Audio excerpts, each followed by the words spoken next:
తల మీద చెయ్యి వేసి బొట్టు పెట్టినా, తాళి బొట్టు మెడను కట్టి బొట్టు పెట్టినా, తల మీద చెయ్యి వేసి బొట్టు పెట్టినా, తాళి బొట్టు మెడను కట్టి బొట్టు పెట్టినా, సన్ని కళ్ళు తొక్కినా సప్త పదులు మెట్టినా, సన్ని కళ్ళు తొక్కినా సప్త పదులు మెట్టినా, మనసు మనసు కలపడమే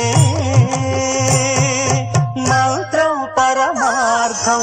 శ్రీరస్తు శుభమస్తు, శ్రీరస్తు శుభమస్తు. శ్రీకారం చుట్టుకుంది పెళ్లి పుస్తకం, ఇక